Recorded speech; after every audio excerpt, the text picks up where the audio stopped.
चार्वाकाने प्रश्न केला, जी व्यक्ती गेली त्या व्यक्तीनं 4 कोटीचं घर बांधलंय, त्याला घराच्या बाहेर का काढता? निसर्गाचा नियम आहे, श्रुतीचा नियम आहे, त्याला छताव जाळता येत नाही. याच्या पलीकडे सांगू का? 5-50 लाखाचं बाथरूम होतं एका माणसाचं, तितक्यात गरिबाची 2 घरं होतील 25-25 लाखाची. असं 50 लाख रुपयाचं आंघोळ करायचं बाथरूम होतं. पण माणूस हा किती जरी श्रीमंत मेला तर त्याला शेवटची आंघोळ बाथरूम मध्ये घालीत नाहीत. बाहेर पाट टेकतात, चौकात तिथं आंघोळ घालतात. त्याला कपडे बदलताना चादरी धरतात, भिंती नसतात. मग किती सुखसोयी असतील त्याच्या बाथरूम मध्ये त्याचा विचार करत नाहीत, त्याला बाहेर काढतात. तिथूनच सुरुवात आहे. लक्ष्यला ठाव स्मशानीचा. मशानात आरक्षित जागा असते, केवढाही मरो. आमचा एक मित्र ग्रामपंचायतचा सदस्य झाला, त्या दिवसपासून ते मला राम राम घालीत नाही. मी विचार केलाय, मला राम राम का घालीत नसावा, जय हरी का घालीत नसावा. तर आमचा दुसरा एक मित्र त्याच्या सोबत राहतो, तर मी त्याला विचारलं, अरे ते 1-2 बऱ्या दिसलं तर त्यानं जय हरी राम राम घातला नाही. नाही म्हणे, ते म्हणला मी आता फार मोठा झालो, ग्रामपंचायतचा सदस्य झालो. बर, मला भेटला तो एके दिवशी, स्वतःहून बोललो मी. मला काही गरज नव्हती, पण त्याची जिरवायची होती म्हणून बोललो. कारण रोजच्या जवळचा माणूस वाहत जाऊ नये. त्याला विचारलं, का रे तू ग्रामपंचायतचा सदस्य झाला म्हणजे फार मोठा झाला का? लय सदस्याला संध्याकाळचा ठिकाणा नाही. मी महाराष्ट्रात काय गोळ्या संपल्या म्हणून थोडा फिरतो. «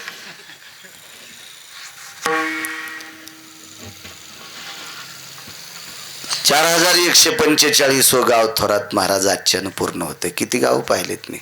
ज्या गावात एकदा गेलो ते गाव पुन्हा लिहित नाही, एकदाच लिहायचे. काय म्हणलं तू? नाही नाही म्हणे, तुला काय माहिती आहे, सोपी गोष्ट आहे का? म्हणलं काय माहिती म्हणजे काय, तुला बाहेर काढणार नाहीत का? नाही नाही, ग्रामपंचायतचा सदस्य आहे. नालायक आहेस म्हणलं तू, मंत्र्याला बाहेर काढते ते इथली. काय चलतं ग्रामपंचायतच्या सदस्याचं त्याच. मग तेथे नचले काही खुर्ची, सत्ता संपदा राहील ठाईची ठाई. अब्जानं रुपये असतील तरी कपाळाला चिटकिलेला सुद्धा रुपया काढून घेतात. फार काही झालं तर मालकाच्या अगोदर गेलेल्या स्त्रीचा थोडासा सन्मान ठेवतात. ते पण तिच्या गळ्यातले सगळे दागिने ठेवत नाहीत, मंगळसूत्र तितकं. 1-2 मणी भावताल, जास्त मणी असतील तर ते पण उपसून घेतात.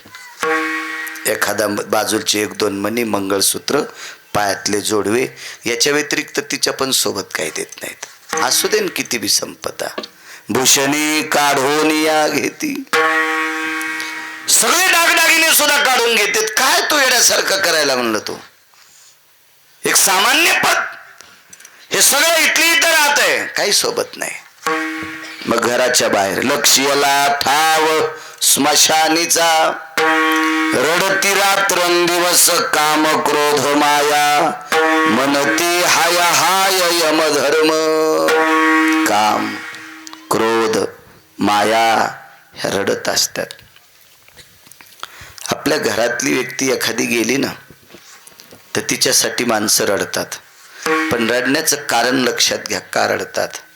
आई गेली असेल तर मुलीला पारखं वाटतंय, काय दिवाळीला यावं. काय आपली चर्या करणारी आई गेली, आता आपल्याला तिथं दिवाळीत काय आनंद आहे. तिला याच्याकरता रडू येते, याच्याकरता. ती म्हणणार नाही आता आई पेटील्यावर तिला किती चटके बसत असतील, ते नाही. तिला तिचं दुःख आहे. घरातला एखादा करता व्यक्ती गेला असेल तर सगळे लोक म्हणतात आता आपलं घर रिवश येतं रे, काय बुद्धिवादी माणूस होता, कुठे किती पुढे आणलं आपलं घर, आणि ती व्यक्ती गेली, ह्या उणीवतेचं रडू येतंय. ही माया माणसाला रडवत असते, ही माया. ही रडवते. आतापर्यंत हिनंच रडवलंय. आणि मनती हाय हाय यम धर्म, यम हा अधिकारी लोकांसाठी हाय हाय करतोय. तुमच्या माझ्यासारखे गेले म्हणजे यमाला उंदर मेल्यासारखे येतं. विठाला विठाला.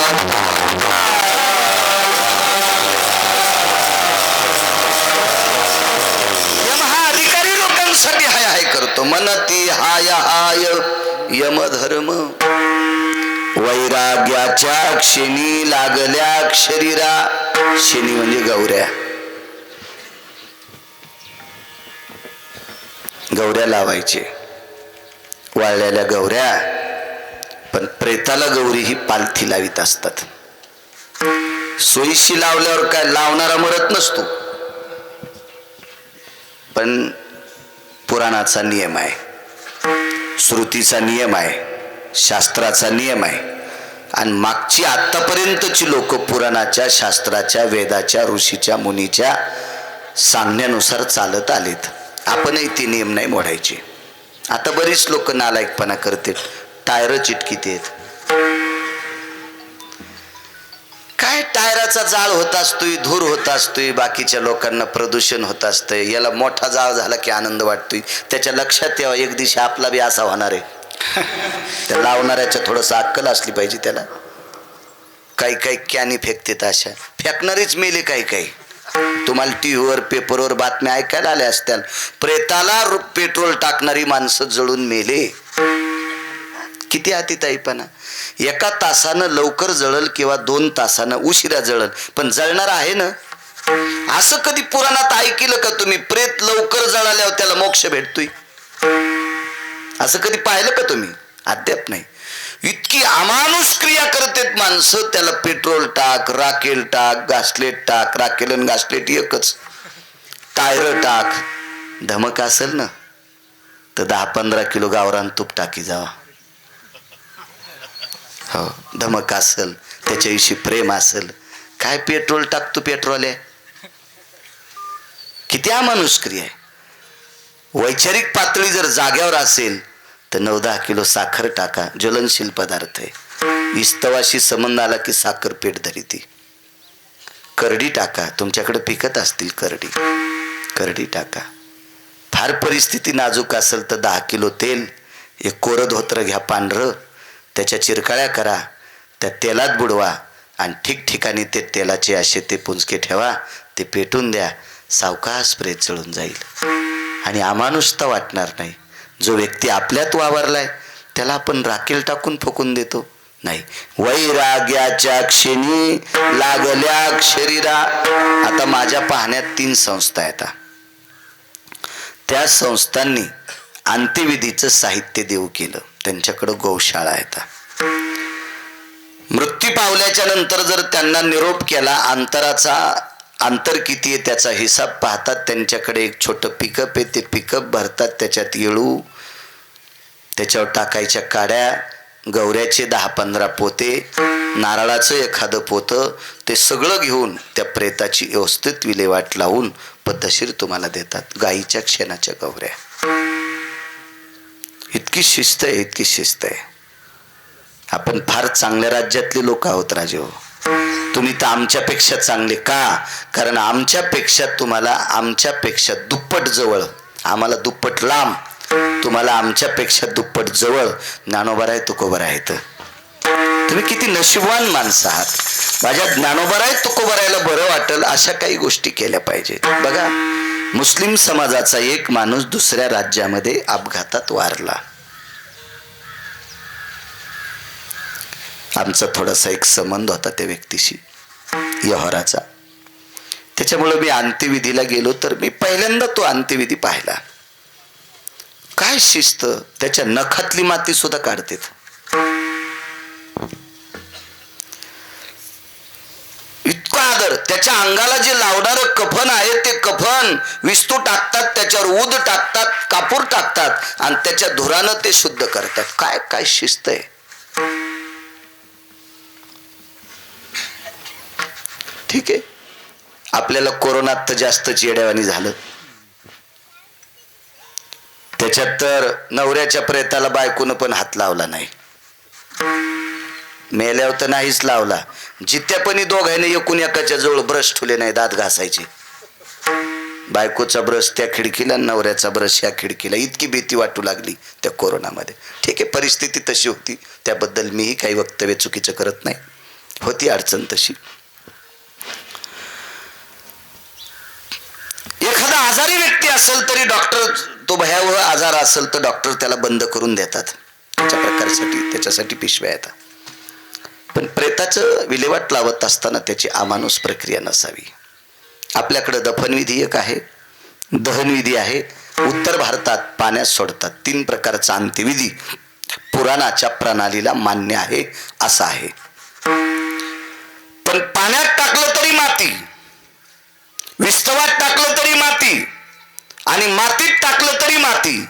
म्हणून संत नरहरी महाराज एका ठिकाणी आपला शब्द खर्च करतात. शरीराची होय माती, कोणी न येती सांगाती.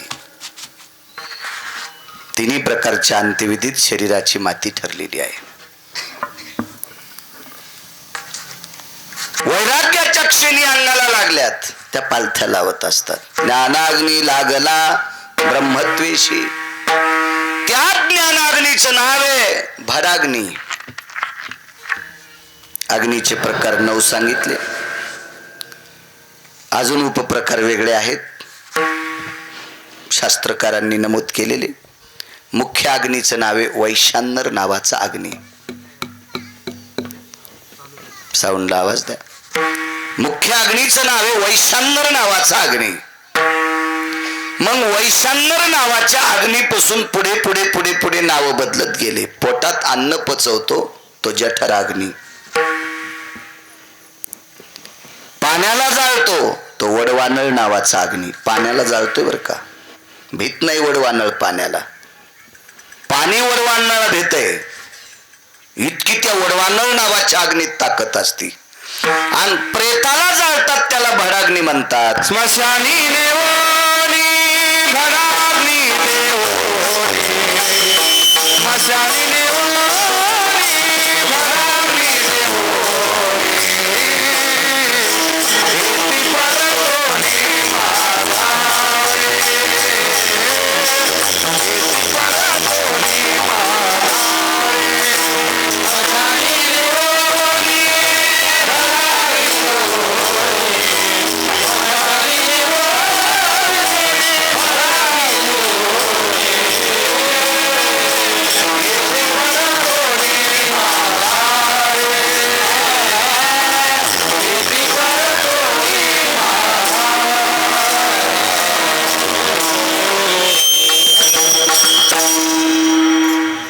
भडाग्नी नावाचा अग्नी दिला की माणसं वापस येतात.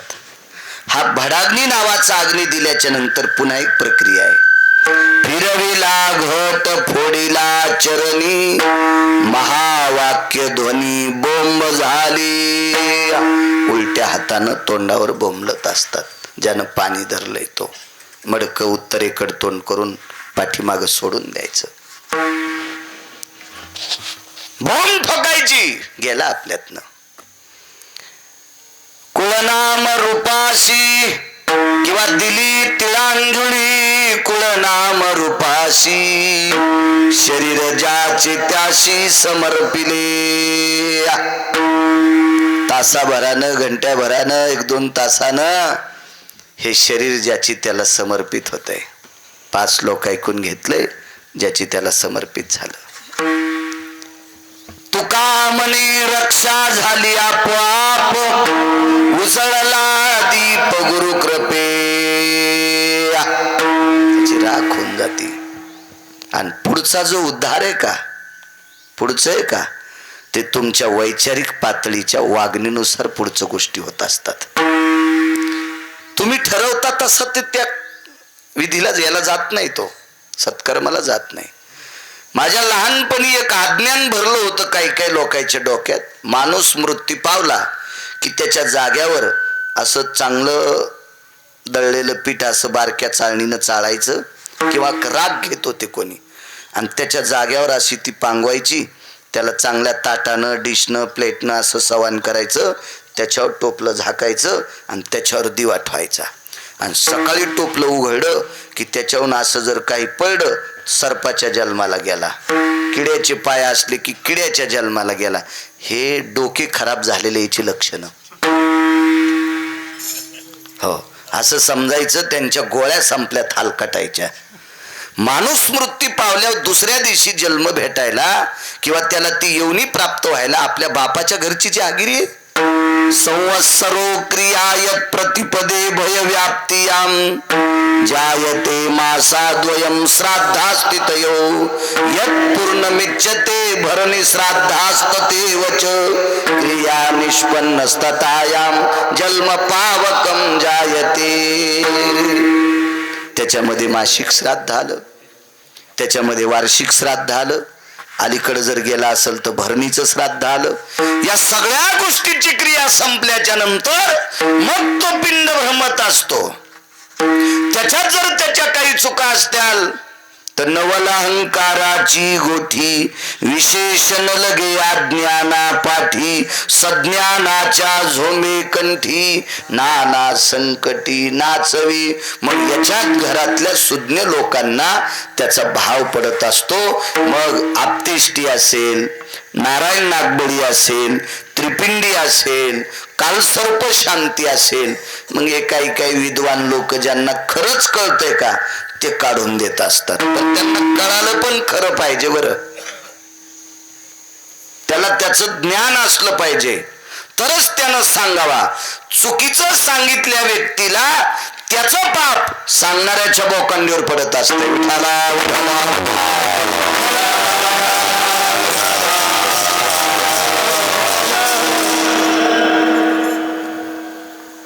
चक्रांकित महाराज सांगायचे, उत्तरेश्वर बापू, एक जणाचा मुलगा शांतीवर काढा, गेले कीर्तनाला.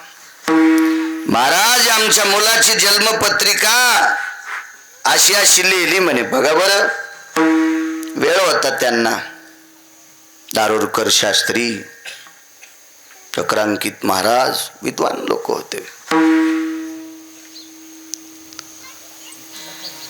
कर्मकांडामधले मूर्तिमंत शिव होते काही लोक, मूर्तिमंत. वेळ होता, अरे कधी झाला मुलगा, अमक्या दिवशी इतक्या वेळेला काढलं पंचांग. अरे कोणी लिहिली ही पत्रिका? पूजा करायला म्हणे मधात बोलून घेतलं. चक्रांकित महाराजांचं वाक्य उत्तरेश्वर बापू त्याला सांगितलं, चुकीची पत्रिका लिहिली की लिहिणाऱ्याचे पोरं व्यंग जन्माला येत असतात. मोठ्यांचं वाक्य. शास्त्र असेल, पुराण असेल, वेद असेल, कर्मकांड असेल, चुकीचं सांगायचं नाही. मंत्र चळे थोडा धडची होय ओढा. नियम चुकला की काम संपलं. तुम्हाला एक माहित आहे, कालिदास नावाची व्यक्ती ऐकून असाल तुम्ही. नाव कालिदास, नाव ऐकून असाल ना, कालिदास. हो, कारण मूळ संस्कृतच्या नंतर संस्कृतवर दबदबा नंतर कालिदासांचा बरा होता. तर या कालिदासांचा एक नियम चुकला आध्यात्मिक क्षेत्रातला. तर सर्व अंगाला कुष्ठ झालतं, पूर्ण अंगाला कुष्ठ झालतं कालिदासांच्या. आदरणीय गुरुवर्य मराठवाड्याला लाभलेले 3 शास्त्रीपैकी एक शास्त्री प्रल्हाद शास्त्री दैठणकर सांगायचे. महाराष्ट्राला 3 शास्त्री लाभले सुरुवातीला. जगन्नाथ अण्णा पवार, तुकाराम महाराज महामुनी आणि प्रल्हाद शास्त्री दैठणकर. या महाराष्ट्राच्या मातीत काशी विद्यापीठातून ओरिजिनल परीक्षेत पास होऊन पहिले 3 विद्यार्थी महाराष्ट्रात आले. हे 3, त्याच्यातले 2 गुरुवर्य जात राहिले. प्रल्हाद जगन्नाथ अण्णा आणि गुरुवर्य तुकाराम महाराज महामुनी. आता गुरुवर्य प्रल्हाद शास्त्री दैठणकर आज आहेत. आज 85 वय झाले तरी कीर्तन करतात. त्यांनी सांगावं, कालिदासांचा एक नियम चुकला. या नियमात कालिदासांना कुष्ठ झालं. करावं काय? साधनेला बसायला सांगितलं. आईसाहेब स्वतः प्रगट झाल्या, गिरिजा माता प्रत्यक्ष प्रगट झाले शिवशंकर, आणि दोघांनी सांगितलं आमच्या दोघांपैकी एकाचा नियम चुकला होतास, याच्याकरता कुष्ठ झालंय, आता याच्यातून दूर व्हायसाठी जंगलात साधना कर. तर कालिदास स्नानाला जात असताना एका डोंगराच्या कड्यावरून पडणार होते, दिसत नव्हतं ना त्यावेळेला, सूरदासांना दिसत नव्हतं, चुकून बोलले. तर प्रत्यक्ष रस्ता दाखवायला जगाचा मालक यायचा. काय ताकद होती या लोकांची. पण चुकल्याच्या नंतर माफी नाही, झालाच कुष्ठ. मग एवढ्या ज्याला प्रत्यक्ष शंकराने भेट द्यावी, प्रत्यक्ष पार्वती मातेनं भेट द्यावी, अशा व्यक्तीचं कर्म चुकल्याच्या नंतर जर कुष्ठ होतंय, तर आम्ही त्यांच्या पायाला चिटकलेल्या मातीचे कण पण नाहीत. आम्ही जरा नीट बोललं पाहिजे. पाहुणी ग्रंथ करावे कीर्तन, कीर्तनकाराने सुद्धा चुकीचं सांगायचं नाही. आधारावा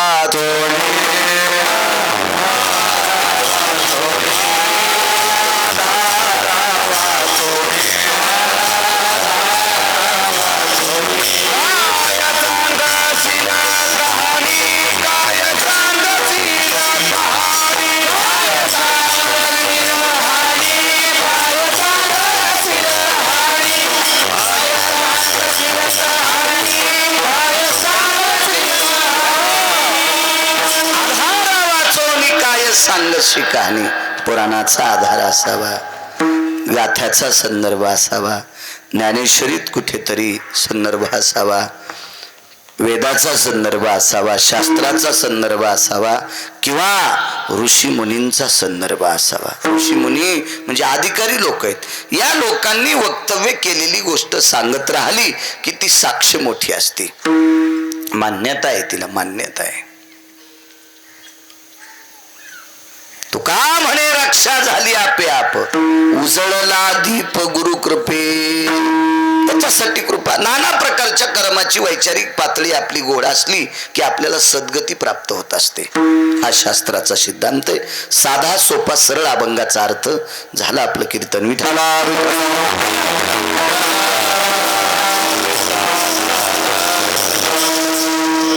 पत्रिका आहे का? मोठ्या श्रद्धेने, मोठ्या अट्टहासाने, मोठ्या असीम प्रयत्नाने, मला असं वाटते प्रथम पुण्यस्मरण. का ते महाराज दिसणार नाही मला ते एवढं बारीक.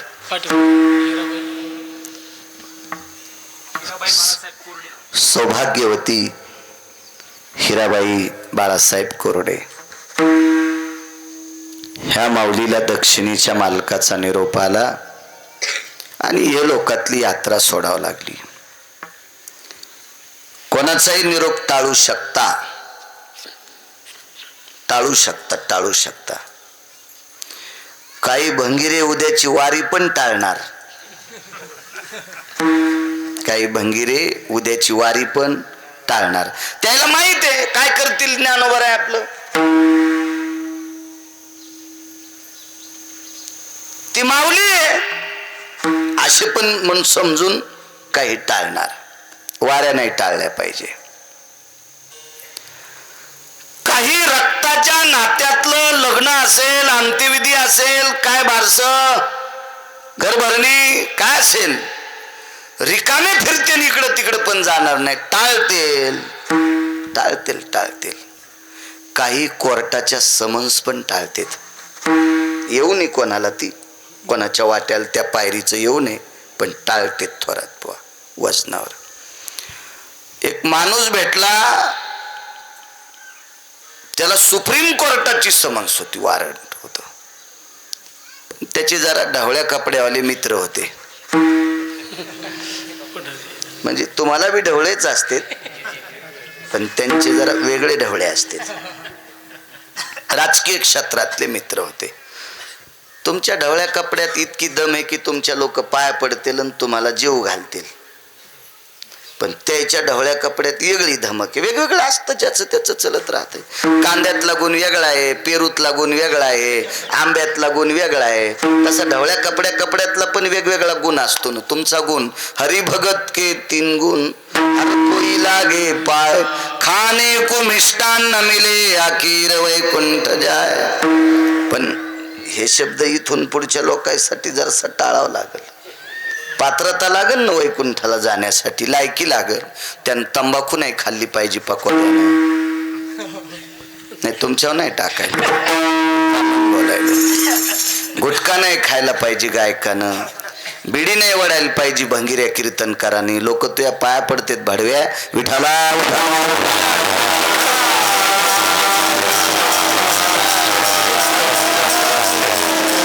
कितीतरी बसलेली लोक हजारो गिरगावकराला अवताल लावतील. आवत कळत ना तुम्हाला? वखर इतके श्रीमंत माणसं आहेत आणि पाया पडतेत बापू आपल्या. याचा अर्थ यांच्या गोळ्या नाही संपल्या. आपण ज्ञानोबराय तुकोबरायचं भजन करतो याच्या करताय पाया पडतेत, म्हणून आम्ही चांगलं वागायला पाहिजे. विठाला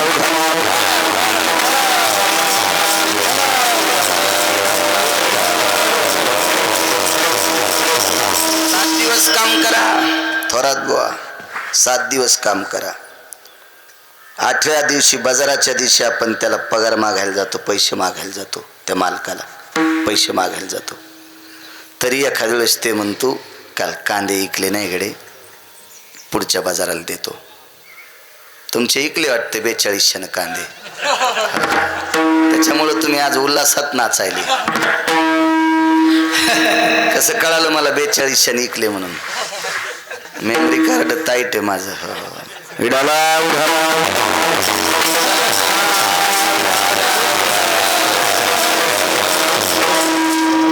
शेतकऱ्याचा माल चांगला इकला पाहिजे. देवानं सुद्धा शेतकऱ्यावर कृपा करावी आणि राजकीय क्षेत्रातल्या विद्यमान लोकांना हात जोडून विनंती, आमच्याकडे दुर्लक्ष केलं तरी चालेल पण शेतकऱ्याकडे चांगलं लक्ष ठेवावा. कारण ज्यांचं दुकान उघड्यावर आहे, जगात एकच दुकान उघड्यावर आहे, सगळे झाकलेले आहेत, ते फक्त शेतकऱ्याचं दुकान. आणि त्याच्याकडे राजकीय क्षेत्रातल्या लोकांनी जरा चांगलं बघितलं पाहिजे. काय सांगू लागलो? 7 दिवस काम केलंय, पण 8व्या दिवशी पगार मागायला गेल्याच्या नंतर तो शेतकरी असतो बिचारा, तो म्हणतो अरे पैशाची अडचण आहे, अर्धे घेऊन जाय, अर्धे 2-4 दिवसाला घेऊन जाय. असा कधी एखादा कार्यक्रम झाला का पक्वाद्याला यजमान म्हणला दक्षिणा उद्या देतो? होय थोरात बा. गायकाला कीर्तनकाराचं पाकिट नाही नाही नाही. किती किंमत आहे आपल्याला, म्हणून आपण व्यसन करायला नाही पाहिजे. संप्रदायातला माणूस जर व्यसन करीत असेल तर देवाला त्याच्यासाठी स्वतंत्र नरकाची तयारी करावी लागेल.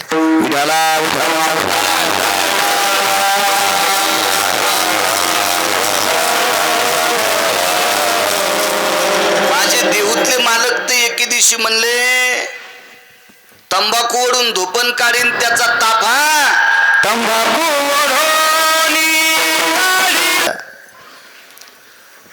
पाहुणी मोठी होती याच्यावर सांगत होतो ना, ढवळ्या कपड्यावाले. येतो जाग्यावर, एसटी लांबून आणायचा नाद आहे पण बस स्टँडला नेतो.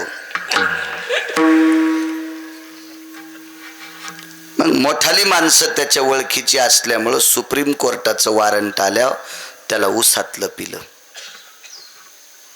पोलिस येऊ लागले, घराला चक्र हाणून जाऊ लागले. पाहुण्या रावण्याचे संपर्क केले, आमके केले, नाही गावसाला. 1.5 महिन्याच्या नंतर ड्रोन कॅमेऱ्यानं उसात सापडला. दृष्टांत संपला. सुप्रीम कोर्टाचा निरोप आल्यावर 1.5 महिना टाळला. असल तुमच्यात वजन असलं तर टाळता येते, पण दक्षिणेच्या मालकाचा निरोप, वरचं पापन खालच्या पापनाला लागतं. याला वेळ किती म्हणतात? वरुतया पाती सवे लवती, खालच्याला लागती ना, त्याला क्षण किंवा निमिष किंवा सेकंद म्हणतात. इतक्या टायमापुरतं सुद्धा त्या निरोपाला थांबता येत नाही, जावंच लागते. माशी पाखू पाखडे, बदामाचा शिरा केला, गावरान तुपात केलता. आता बदाम दारड्यात कोण घोळीन? बदामाचा शिरा म्हणल्यावर गावरान तुप आणतील, बदामच आणले म्हणल्यावर तुप आणायला काय ताण आहे? त्याला करणारच नव्हतो. गावरान तुपात बदाम घोळले, त्याचा शिरा केला. खाला द्याला चमचा सोन्याचा होता, शिरा खाला, मोठा माणूस होता. काय आपलं तरी काय जातंय, हा त्या प्लेटला हिरे लावले म्हणलं तरी का मै बँकेतले पैसे संपायले का? वचनम किम दरिद्र, तर काय गरज आहे का नाही?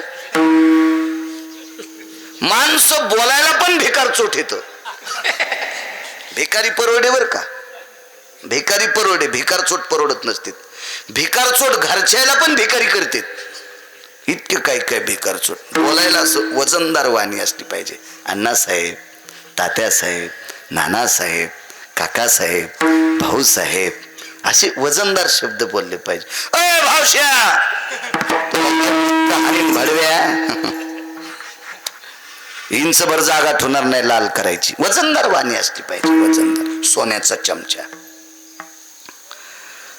सुगंध येऊ लागला. साजूकशी मऊता त्या शिऱ्यात गरम गरम थोडीशी होती. सोन्याचा चमच्यामध्ये घातला. आपल्याला सहन होईल इतका शिरा त्या चमच्यात घेतला आणि ओठापर्यंत चमचा नेला. पण दक्षिणेच्या राजाचा निरोप तितक्यातच आला.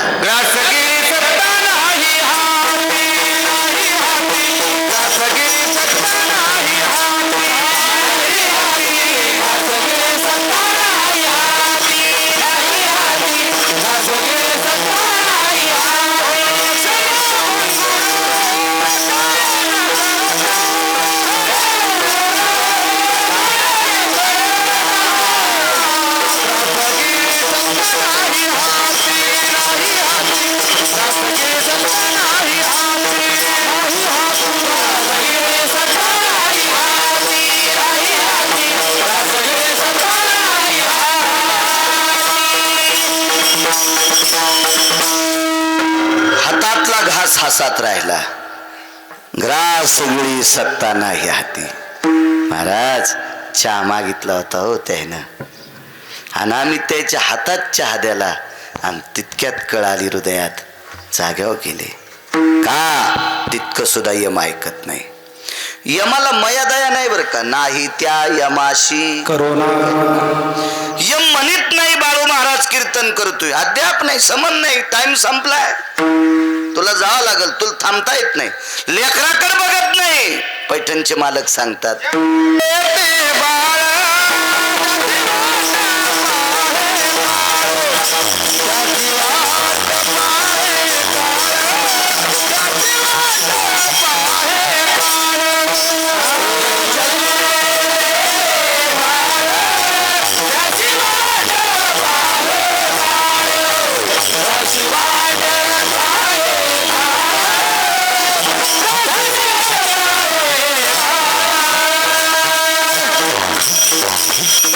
जन्मले ते बाळन त्याची वाट पाय काळ.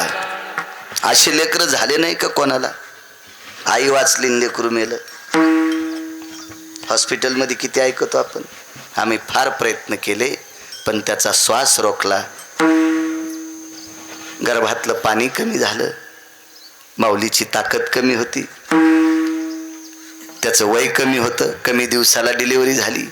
डिलिव्हरी शब्द हा प्रचलित इंग्रजी शब्द आहे. संप्रदायात त्याला प्रसूती म्हणतात. कधी कधी लेकरू वाचलं, आई गेली. काही आम्हाला वाटत नसल याची आई मारल्यावर त्यानं कोणाला प्यायचं? काय आम्हाला करुणा नसेल? लेकरू मारलं ते आईला काय वाटत असेल? किती त्रास असेल तिला, किती त्रास असेल, काय वेदना असतील त्या. पण यमाला ती करुणा का नाही? कारण त्याच्यासाठी तुम्ही एकटे नाहीत. यम नौकर आहे. यम विश्वाच्या मालकानं लावून दिलेला नौकर आहे. त्याला प्रत्येकासाठी सारखं वागावं लागतंय, त्याच्यात काहीच बदल नाही. उद्या एखादा म्हणेल मी कीर्तन करतो, बरं ठीक आहे, तुला 8 दिवसांनी मारतो. तो कीर्तनकार पुन्हा म्हणेल ते मा साडू आहे, हा ते एखाद्याच्या दिवशी कोंबडे नेतोय, पण महासाडू आहे. हाय का हिंमत कीर्तनकाराची सांगायची त्याला? यम ऐकतच नाही कोणाचं ऐकत नाही. एक सोपं उदाहरण सांगू तुम्हाला. पंढरपुरातल्या मालकाचे वडील दशरथ राजा. राम कोण होते? राम विष्णूच होते ना. पंढरपुरातला मालक कोण आहे? विष्णू. मग पंढरपुरातल्या मालकाचे वडील राजा दशरथ, देवाचा बाप. हे तर कळत ना तुम्हाला. मग देवाचा बाप दशरथ राजा आणि देवाचा हा देव वनवासात गेल्याच्या नंतर दशरथ राजा मृत्यू पावले. म्हणता येत नव्हतं का देवाला मी वनवासाने येऊस तर बाप जिताटवी? नाही. जग देवाचा बाप जरी जीवदशेला आला, देवाचा बाप किंवा देव जरी जीवदशेला आला तर जीवदशेला आल्याच्या नंतर त्याला सगळ्याला नियम सारखे असते. त्याला थांबता येत नाही. आपण कोण्या झाडाची पाल आहेत, निरोप नाही टाळता येत. तद्वज्ञान सौभाग्यवती कैलासवासी वैकुंठवासी सत्यलोकवासी गोलोकवासी मातृगया अधिष्ठित. कारण आता वर्ष झाले, कारण या देशातली पवित्र स्त्री मातृगयेला जात असते आणि पुरुष हा पितृगयेला असतो. एखाद्याला जर श्राद्ध करायचं असेल स्त्रीचं तर इकडं करता येत नाही, इकडं करावं लागतंय. गुजरातमध्ये सिद्धपूर नावाचं गाव आहे आणि त्या सिद्धपूर नावाच्या गावामध्ये सरस्वती नावाची गंगा आहे. 350 गंगेपैकी एक. सोपं सांगतायत 360 तीर्थापैकी एक ते तीर्थ आहे. तिथे भगवान परशुरामाने आईचं श्राद्ध केलं. याच्याकरता त्या स्थळाला मातृगया नाव प्रसिद्ध आहे. उंझा नावाच्या गावाहून जावं लागतंय. तिथं जिऱ्याचा आणि बडीशोपाचा व्यापार चालतंय. त्या गावातून तुम्ही एसी गाडीतून गेले तरी मधात बडीशोपाचा आणि जिऱ्याचा सुगंध येतोय. एवढी मोठी व्यापार मार्केट. चला, मातृगया अधिष्ठित हिराबाईंना गोड अशी सद्गती मिळो आणि त्या स्थानातून आपले सुपुत्र पुतणे नातू पंतू सगळ्यांना या परिवाराला गोड असा मातृगयेतनं आशीर्वाद शरीरानं जरी गेले असतील तरी आशीर्वादानं त्या कायमस्वरूपी या कुटुंबात राहावे अशी मातृपितृगयेच्या चरणी प्रार्थना. बाळासाहेब त्यांचे पती आहेत. मला वाटते 2 बंधू बाळासाहेबांना, 2 बंधू, 1 मुलगा, 2 पुतणे आदी करून नातू पंतू असा गोडसा परिवार. बऱ्यापैकी घरामध्ये शेतीवर प्रेम करणारे, काळ्या मातीशी नाळ असलेलं हे कुटुंब.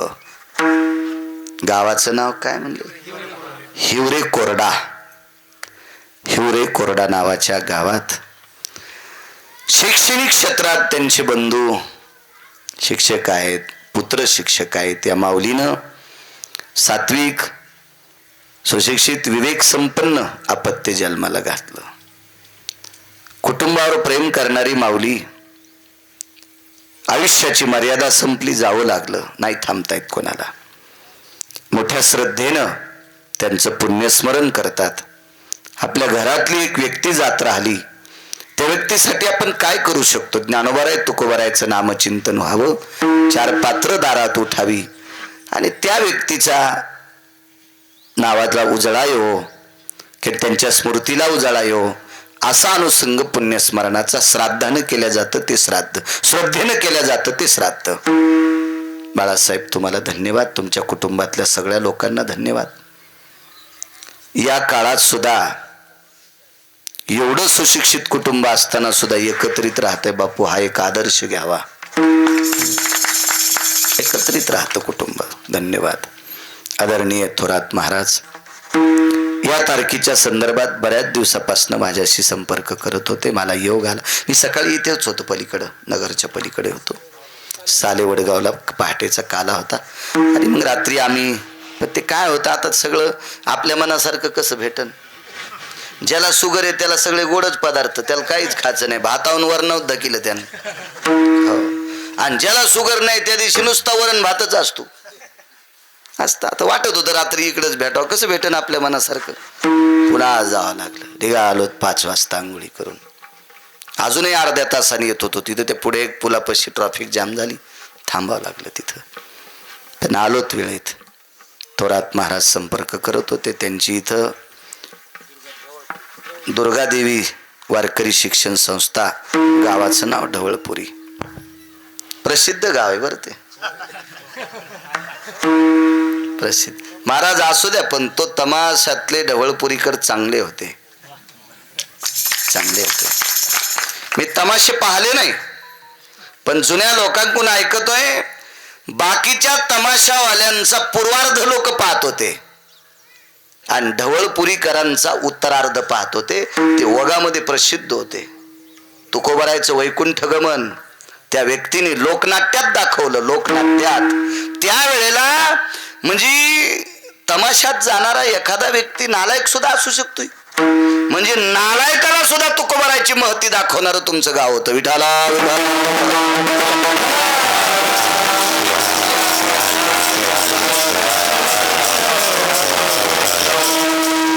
आमच्याकडे चंपाषष्ठीच्या यात्रेला यायचे. त्यावेळेला आम्ही लहान होतो, पण लहानही होतो आणि पैसे नव्हते. भानगडती होती ना. पण बऱ्यापैकी पाहणारी लोक सांगायचे ते ओगामध्ये प्रसिद्ध असायचे. चला, चांगल्या क्षेत्रात त्यांचं फार वैभव होतं. ओग फार दाखवायचे. तुकोबरायच्या बाबतीत तर फार अतूट. कसं कोणाला वाईट म्हणायचं. एक तांबे म्हणून आहेत, ते पक्वाद वाजित येत आता.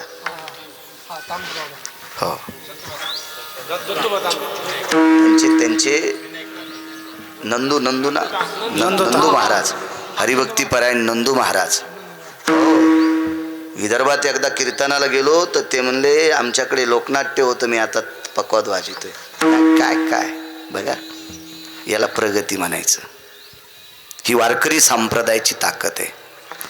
कोण माणसं कुठे येतील काही सांगता येत नाही. हो, अहो मास शिकणाऱ्या सजन कसायला किंमत दिली संप्रदायाने. सजन कसाया त्याचं वागणं चांगलं होतं. या संप्रदायात चांगलं वागणाऱ्याला किंमत आहे. 2-2 माळी घालून जर बांध कोरीत असेल तर त्या भडव्याला किंमत नाही. विठाला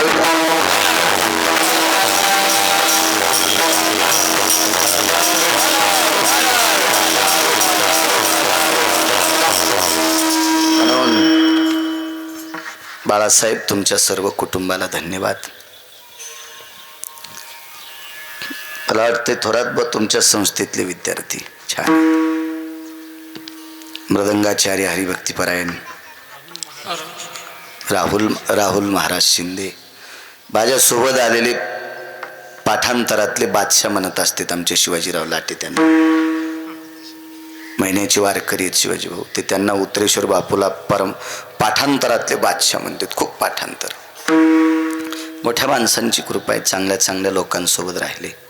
त्यांच्या बाजूचे आदरणीय सचिन महाराज असतील, आदरणीय जराड महाराज असतील, उठाळे महाराज असतील, सुनील महाराज आदी करून संस्थेचे थोरात महाराजांच्या संस्थेचे विद्यार्थी. विनेकरी महाराज अक्षीयला ठाव स्मशानीचा. किती मोठा असू द्या, त्याला मशानात जावंच लागतं. परवाला वैकुंठवासी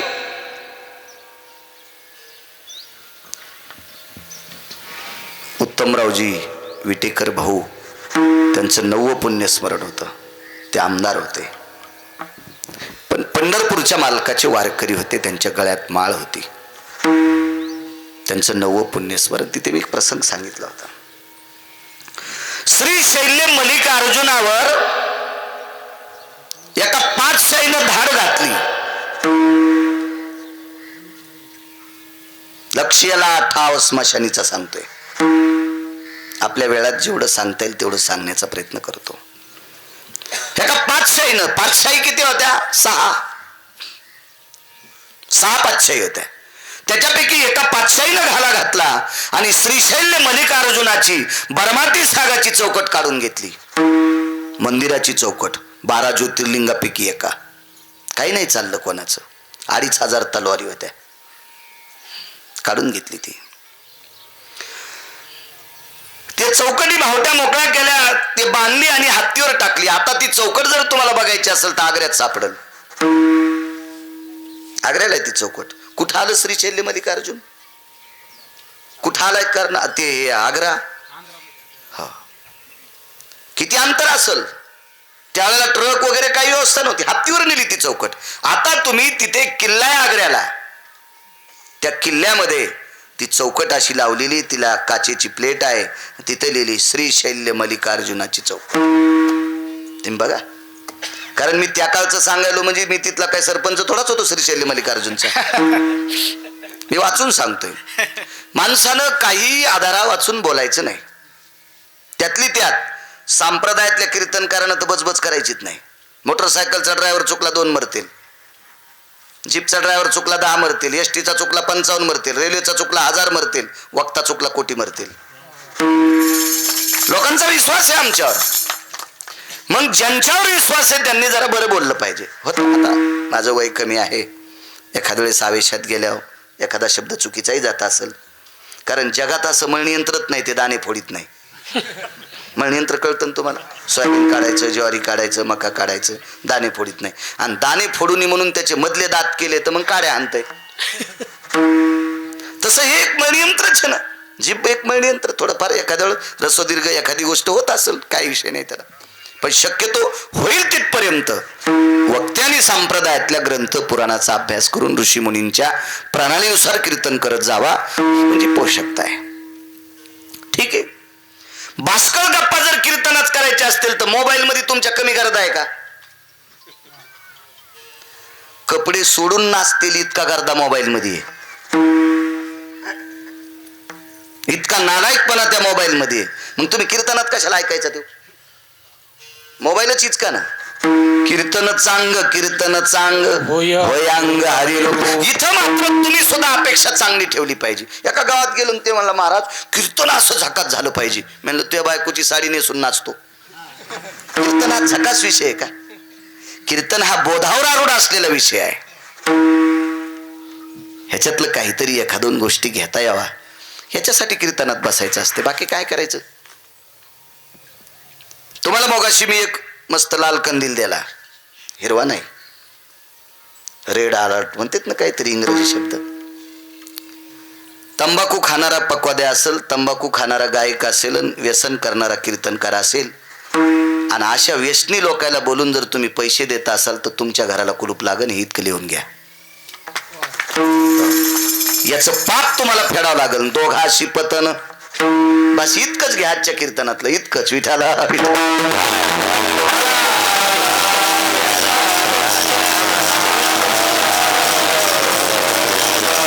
आजच्या कीर्तनात इतकं घेतलं तरी बस झालं. शिक्षक जर दारू पिऊन आला असेल तर काय शिकीन? काय शिकीन? अख्खं गाव बोंब मारतं त्या शिक्षकाच्या नाव. तुम्ही पेता, आमच्या गावाला याचं नाही, लगेच बिडीवाला वगैरे काय असतं ते शिक्षण अधिकाऱ्याला पत्र गाव करायचं, ह्या शिक्षकाची आमच्या गावातून बदली करा, या शिक्षकाची आमच्या गावातून बदली करा. मग मी जर व्यसन करीत असेल तर माझी बदली करायला काय तुम्हाला पॅरेलिस होतो का? तुम्ही बदली करायला पाहिजे, तपासायला पाहिजे. गिरगावकर व्यसन करतो का? नाही. घ्या. करतो का? चल बेदखल. काय तुम्हाला तुमच्या गावाला विमान येणार आहे का माझं कीर्तन ऐकलं? हा. आणि ठीक आहे, माझं कीर्तन न ऐकल्यामुळे तुमचं गाव नरकाला जाणार आहे का? म्हणून चांगल्याचं वक्तव्य ऐकायचं. कीर्तनात ह्या भास्कर गप्पा नसाव्या. खडक खडक खडक खडक खडक खडक खडक सरळ सरळ. एखाद्याला राग आला तरी हरकत नाही. ठीक आहे, एक जण म्हणला, महाराज तुम्ही कडक बोलतात, तुमचे कीर्तन घेणार. नको घेऊ. तो काय मोह दकिनार आहे? मग दकिनारा पंढरपुरातला आहे, माझा दकिनारा आळंदीतला आहे, माझा दकिनारा देऊतला आहे, माझा दकिनारा पैठणातला आहे. हा काय दकील? याच्यात बायकोचे दागिने सोनाराची तटुलीत त्यानं. ते आपलं काय दकिनार आहे? एक सोपा मुद्दा सांगतो. तुम्ही जर मला 2 कोटी रुपये दिले, मी येरी म्हणायला लागलो, 2 कोटी रुपये जर तुम्ही दिले, जाता जाता नेवाशापाशी अटॅक येऊन जर बाळू महाराज मेला तर फुकून घ्यायचे का ते 2 कोटी रुपये? किती दिवस दाखवायचं हे पंढरपुरातला मालक ठरविल, तुम्ही नाही ठरवायचं. मला तर पंढरपुरातल्या मालकानं पाईप दिला पैशाचा. येऊ तरी येऊ, रागे आला राग तर येऊ द्या, पण माणसानं खरं बोललं पाहिजे. ही जागा निदान खरं बोलायची. बँकेत कोणाला किंमत असती? मोठ्या गाडीत जाणाऱ्याला, ज्याच्या अंगावर दागिने आहेत त्याला, का ज्याचे पासबुकवर पैसे आहेत त्याला? पासबुकवर पैसे. ज्याचे पासबुकवर खात्यावर पैसे आहेत त्याला. पेनल्टी लागू लागू ज्याचं खातं 0 झालंय तो भंगिऱ्या 1.5 कोटीच्या गाडीत गेला तरी मॅनेजर त्याच्या थोत्राकडे पाहत नाही. नाही नाही नाही नाही. मग इथली गादी सुद्धा भंगिऱ्याकडे पाहत नाही. हा. विठाला विठाला.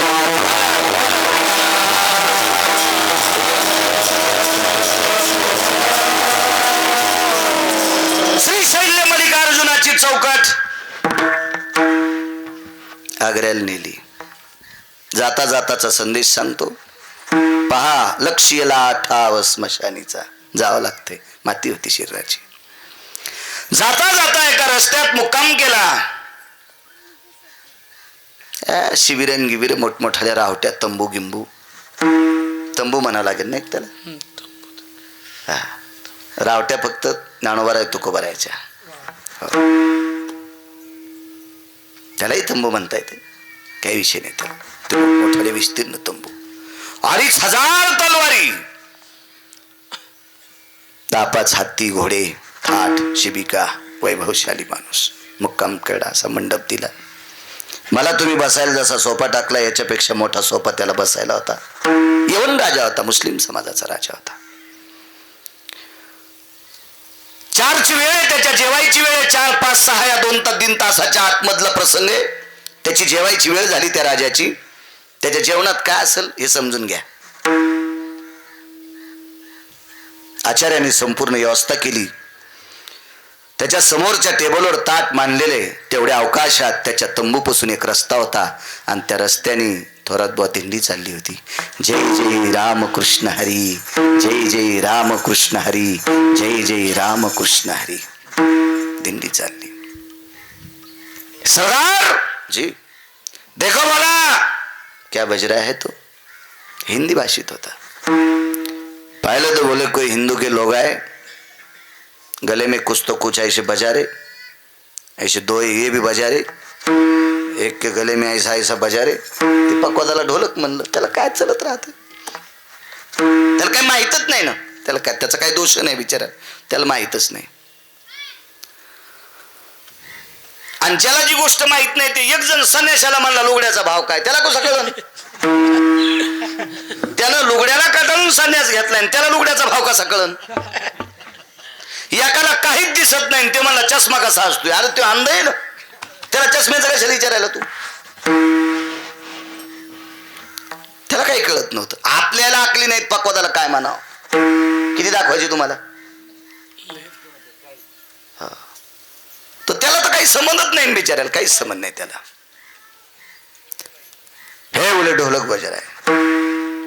कौन मुखिया बोले बुलाओ उनको. मग चोपदार बोलीला आतमध्ये. कोण आपण. आमका आमका. काय नाव आपलं. मराठीत सांगतो, हिंदी मला बी जास्त येत नाही. जे येत नाही ते कशाला इचकायचं, फुकट कळण शेंडी वळवळ.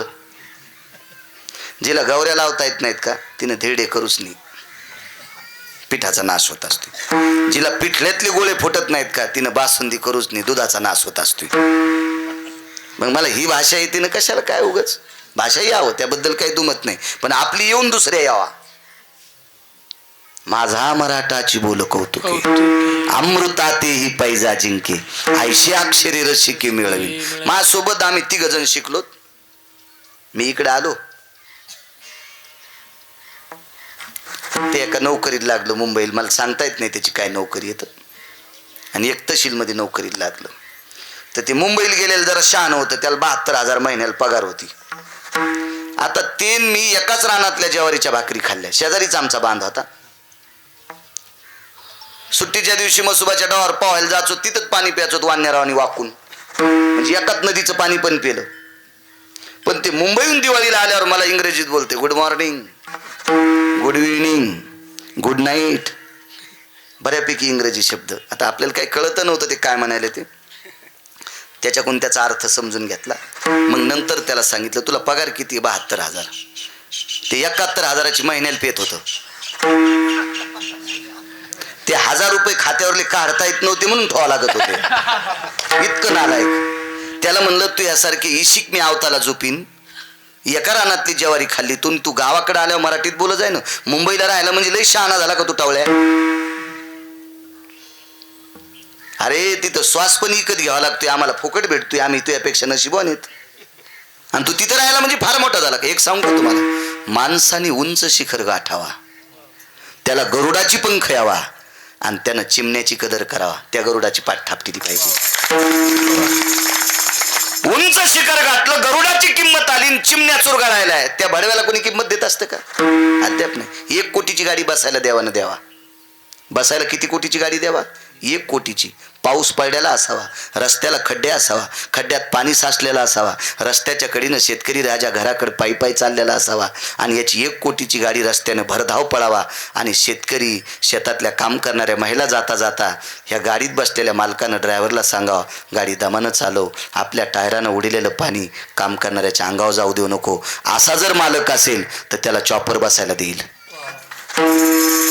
आणि हे जर याच्या गाडीच्या टायरानं काम करणाऱ्याला भरीन तर भविष्यात त्याला ट्रॅक्टरला ग्रीस घालायला काम लाईन. देव फार हुशार आहे. देव चतुर जाणून असं समजू नका आमच्याकडे पैसे देव काय करीन. अरे पैसे खसखशीचं पोते राजे हो, खसखशीचं पोते. आमच्या इथल्या एका माणसानं खसखशी घेतली 50 किलो. इतकी नसतीत घेत पण घेतली. कीर्तनात काहून आपण भिकारी चोट बोलायचं. 50 किलोचं पोतं खसखशीचं घेतलं, दुकानदाराला पैसे दिले, आम्हाला सांगितलं टाक बैलगाडीत पोतं. टाकलं त्याने. पैसे मागितले. बाळासाहेब हमाली होती 4 आणे. शनिवारचा दिवस, सकाळची बहुणी, बाजाराचा दिवस. पुढच्या बाजाराला देईल. आम्हालाच अंतकरण दुखलं बापू. अरे मी गरीब माणूस, 50 किलोचं पोतं टाकलंय, 4 आणे हमाली आणि मला दिली नाही. काय केलं आम्हाला माहिती आहे का? दाभण टोचलं पोत्याला. दाभण कळतं ना तुम्हाला? बोऱ्याशिवायचं दाभण टोचलं. या म्हणले राम राम. मग बाजाराच्या गावातून त्याच्या गावात बैलगाडी गेली. गड्याला म्हणला, ए राम्या, रगील होतं ना ते खताच्या ढिगल्यावरलं झाड. खताच्या ढिगल्यावरचे झाडं पटकन मोठे होतात, पण पाऊस कमी पडल्यावर पटकन व्हार पाळतात. म्हणजे लय उच गेले ना असं लय येड्यावानी करायचं नाही. कवा पानझड होईल काय सांगता येत नसती. बोऱ्या वाजत असतो बोऱ्या. तुम्हाला माहितीये का हे आई लोक म्हणजे झाडाखालचा ऊस. झाडाखालच्या ऊसाला 4 ते 5 कांड्याच्या वरी कांड लागत नाही. शेतकरीत ना सगळेजण. मी पण वरीच शेतकरी आहे म्हणून तर इतक्या गप्पा आणतोय. भीती वाटत नाही. इकडचं बंद झालं निघले कापूस याचायला. झाडाखालचा ऊस वाढतच नाही. झाडाखालच्या सोयाबीनला शेंग लागत नाही. झाडाखालच्या कापसाला बोंड लागत नाही. झाडाखालचा कांदा पण पोसत नाही. म्हणजे मोठ्या झाडाखालचे मोठाले झाड बारकाल्याला वाढूच देत नाहीत. अशा झाडाला मोठं कधी म्हणायचं नाही, एक सिद्धांत. आणि सावलीतले लोक बारीकायला मोजित नाहीत, म्हणजे हे ठोकरही होत नाहीत. हे ध्यानात अजून 2 मिनिट पण असू द्या. सगळं सांगायला गुत्त थोडं घेतलंय. काय सांगू लागलो?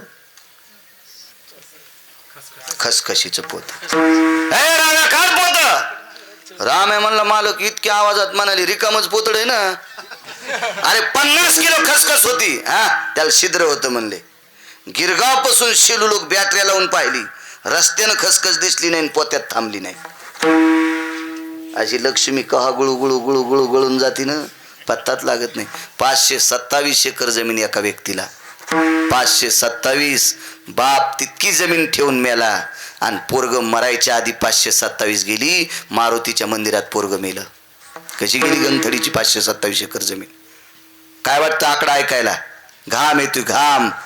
अजून 2 वर्षाला नवरात्रीतला घट मांडायला काळी माती इकत घ्यावं लागन. ध्यानात ठेवा. ज्याच्याकडे 7-12 असेल तो माझ्या महाराष्ट्रातला बादशाह असेल. जरा कळ सहन करा, पण जमिनी सांभाळा. तुमच्या बुटा सगळं पाया पडतो. विठाला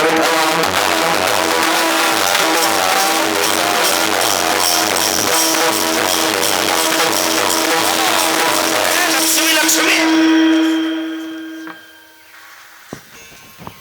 कोण चोपदार आहे आपण? जी चोपदार आहे. कुठं निघाला? समाधीच्या दर्शनाला चाललो. कोणाची समाधी आहे? अमके अमके महाराज आहेत. बर, कशा करता जाता? ते आमचं आराध्य दैवत आहे. काय घेऊन जाता? भोग लगाते. बोले प्रसाद चढाते. काय का प्रसाद आहे? खडी साखर. लाव बोले. भजण्याला ही गोष्ट आवडत नव्हती, पण तलवारी होत्या ना उघड्या. 2500 तलवारी. चोपदारांनी खडी साखरेचं ताट त्याच्या ताटाच्या बाजूला टेकलं. त्याच्या ताटात काय होतं माहिती? मांसाचे तुकडे होते. त्याच्या बाजूला एका साधूच्या प्रसादाचं ताट टेकलं, मखमली कपड्यानं झाकलेलं. बादशाहीतल्या बादशाहीनं सांगितलं बादशाहनं, ए ये भोग चढ़ा दो बोले आपके महाराज को. ये भोग. खडी साखराचं ताट ठेवून दिलं आणि मासाचं ताट वारकऱ्याच्या हातात दिलं. संस्थांचं नाव सांगणार नाही, गाव सांगणार नाही, मोबाईल मोठा लिहित तुम्हाला हिचकान घरी गेल्यावर. हिचका चांगलं पाहत जा, चांगलं कोण्या कोण्या ठिकाणी बघत जा. आपण महाराष्ट्रातली किती मोठी माणसं आहोत. या महाराष्ट्राच्या मातीत अशी संत जन्माला आले, त्या संतांनी पंढरपुरातल्या मालकाला कामाला लावलंय. इतके अधिकारी संत महाराष्ट्रात जन्माला आले, म्हणून तुम्ही पवित्र संतांच्या सानिध्यात जात जा, त्यांच्या समाधीवर डोकं ठेवत जा. भंगिऱ्या देवाच्या पाया पडत जाऊ नका, आपलं डोकं सुद्धा खराब होऊन जाईल. विठाला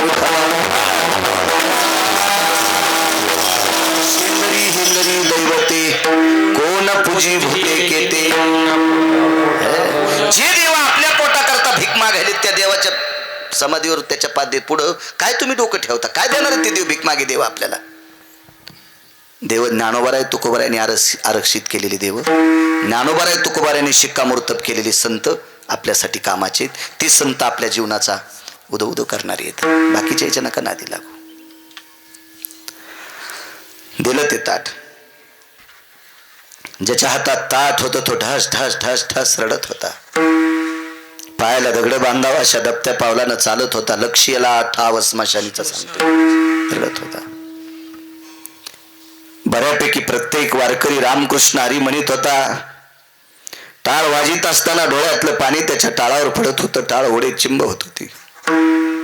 समाधीतल्या साधूचं रामकृष्ण हरी म्हणताना स्मरण करायचे.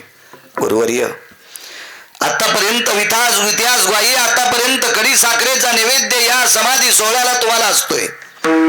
आणि आज काय आमचं नशीब उदयाला आलं, आमचं पाप होतो आलं की आम्हाला रस्त्यात एक बादशाह भेटावा आणि त्या बादशाहने मासाचे तुकडे द्यावे.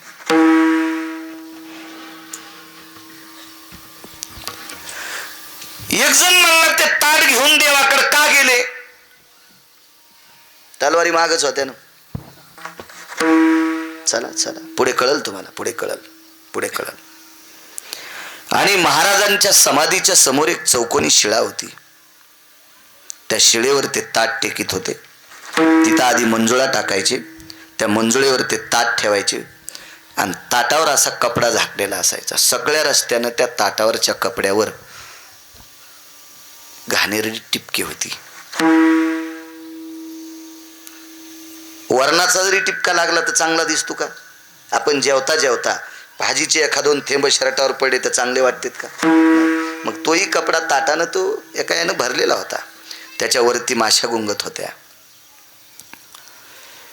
आणि तिथं तो कपडा टेकला, ते ताट टेकलेलं आहे, त्याच्यावर तो कपडा झाकलेला आहे. तिथल्या स्थानिक पुजाऱ्याने विचारलं, का रे मखमली कपडा असतो, काय कपडा आणलाय तुम्ही? चौकदारानं सांगितलं, पुजारी बाबा मुकाट्यानं जो विधी हे तो करा. मंदिराच्या बाहेर 2500 तलवारी येतात. ठीक आहे म्हटले. त्याचा नियम होता, देवाच्या समोरच्या पात्रातलं त्या तांब्यातलं पाणी आणायचं, त्या पाण्यामध्ये तुळशीची मंजुळ घालायची आणि मंजुळेनं ते पाण्याचं सिंचन करायचं आणि रामकृष्ण नामाच्या घोषात प्रसादावरचं झाकण काढायचं. ते झाकण काढायचं आणि मग तो प्रसाद मुठभर खडी साखर समाधीपाशी ठेवायची आणि मग ती राहिलेली खडी साखर सगळ्या लोकांना प्रसाद म्हणून खडाखडा द्यायची. हा तिथला नियम होता. तिथल्या पुजाऱ्याने हा संदेश कळाला की याच्यात खडी साखर नसून मासाचे तुकडे आहेत.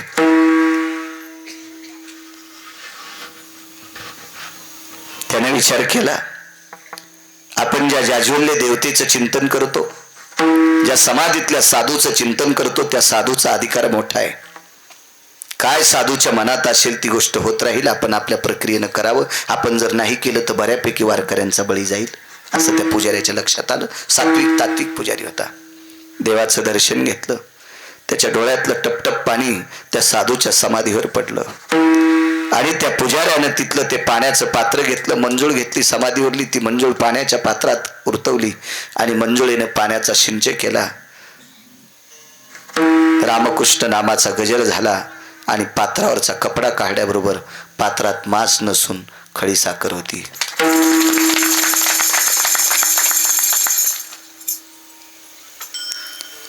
बाजूला बादशाचा सरदार उभा होता. तो सरदार इतक्या पळत तंबूपर्यंत गेला, इतक्या पळत तंबूपर्यंत गेला. सरकार सरकार सरकार. त्याला सांगितलं काय झालं तुला बोंबलायला, कशा करता ओरडतो रे. गजब हो गया बोले सरकार. ला इलाही ला इल्ला बिस्मिल्लाह रहीमिल्लाह ला इलाही ला इल्ला. बादशाने विचारलं काय रे काय. सरकार आपण जे ताट पाठीलत ना, त्या ताटातल्या पदार्थाची खडी साखर झाली, खडी साखर झाली, खडी साखर झाली. बादशानं सांगितलं हे उनका जो पात्र आहे खोल दो बोले. खडी साखरेचं ताट तिथं ठेवून घेतलं होतं. याच्यावरला कपडा काढा. त्याच्यावरचा कपडा काढायला तर मांसाचे तुकडे त्याच्यात, आणि जिकडं मांस दिले बाळासाहेब तिकडं खडी साखर तयार होती. साधूचा अधिकार किती मोठा असेल. ऐका पुढचा विषय. जेवला नाही तो बादशाह त्या दिवशी, तो मुसलमान राजा जेवला नाही त्या दिवशी. त्यांनी प्रांतातला अधिकारी बोलिला, अधिकारी बोलिला, काही शेतकरी बोलिले, आणि त्यावेळेला त्या बादशाने इमाने इतबार जमीन विकत घेतली, नगदी पैसे दिले, जमीन विकत घेतली, आणि विकत घेतलेली जमीन त्या पवित्र समाधीच्या मंदिराला इनाम म्हणून दान दिली. आज त्या समाधीचा उत्सव बादशानं जमीन दान दिल्याच्या त्याच्यावर चालतोय. दृष्टांत संपला. या देशातल्या साधूनं मुस्लिम समाजाच्या राजाला सुद्धा चमत्कार दाखवावा, आणि मुस्लिम समाजाच्या राजाने प्रसन्न होऊन त्या पवित्र मंदिराला जमीन दान द्यावी. तो साधू किती अधिकारी असेल, पण त्या साधूला सुद्धा घरी थांबता आलं नाही. लक्ष्याला ठाव स्मशाने,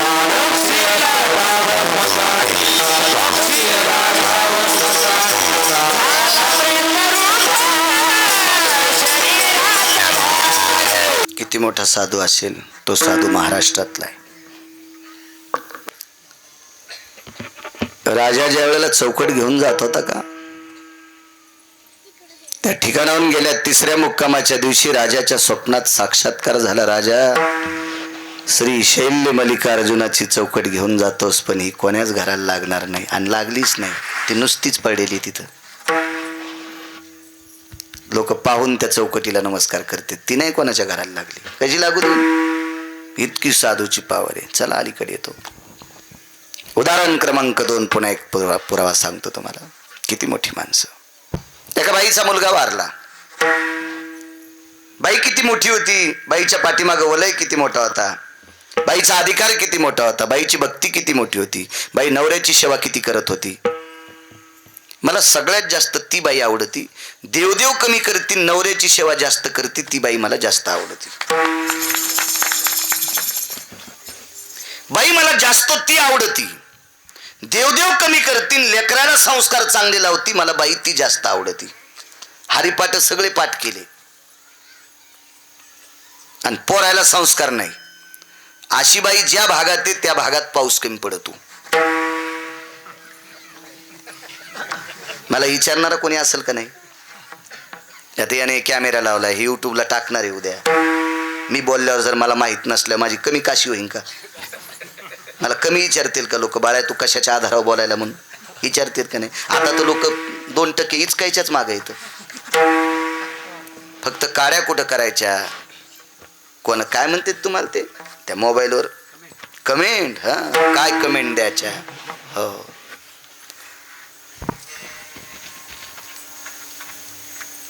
घरात 12 हात येळू फिरतो तो जास्त मोबाईल इचकितो. हो काय कमेंट देईल काय मिळच नाही. बाईनं जास्त नवऱ्याची सेवा करायची. तुळशीला अर्धा घंटा येडे घालायली, नवऱ्याला पाणी देईन. हो अशी बाई ज्या भागात त्या भागात जास्त गारा पडत्यात. लिहून घ्या लिहून घ्या लिहून घ्या. हो ज्याच्या जीवनात पत्नी चांगली आहे का त्याला वनवासात पण स्वर्ग. बाळासाहेब वनवासात स्वर्ग आहे. वनवासात का असं म्हणता बायका चांगल्या नाहीत. तुम्ही एखादा प्रसंग पाहिला असेल बापू. ऊसाची गाडी उतारायला लागावा, उसाची बैलगाडी उतारायला लागावं. गाडी हाणणारा वरी असतो आणि गाडी उतारायला लागल्याच्या नंतर त्याची बायको खाली चलती मोठं लाकूड घेऊन. ती गाडी जर जोरात पळाली तर बैल सोडून पलीकडे जाती. म्हणून त्या उसाची गाडी हाणणाऱ्या व्यक्तीची बायको जीवाची पर्वा न करता टायराला लाकूड लावीत लावीत लावीत हळूहळू गाडी खाली घेते. काय बायको असेल त्याची. असू द्या गरिबी, असू द्या गरिबी, पण 2 टनाची गाडी हातातल्या बांगड्या माग सारून पदर खोसून नवऱ्याला मदत करणारी या पवित्र महाराष्ट्रातली स्त्री आहे. पवित्र महाराष्ट्रातली स्त्री आहे.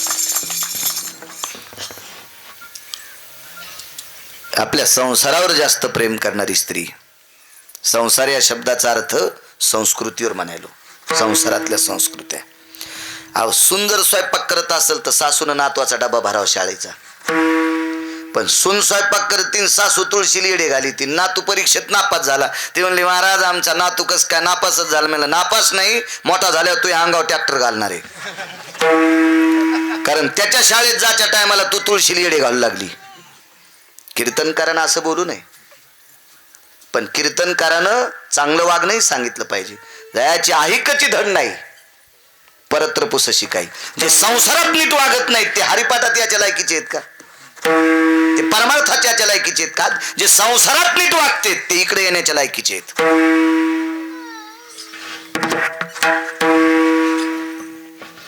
आचरणाची घडी माणसाची गोड असली पाहिजे. किती बाई विद्वान, बाईच्या नवऱ्याला दिसत नव्हतं म्हणून तिनं जग पाहायचं बंद केलं आणि डोळ्याला पट्टी लावली. आपल्या नवऱ्याला दिसत नाही ना, मग आपणही जग बघायचं नाही. येतील घेऊन जा, लेकरू येते काय चलत राहते. हे जा माय कस्तुरा, विठाला विठाला विठाला.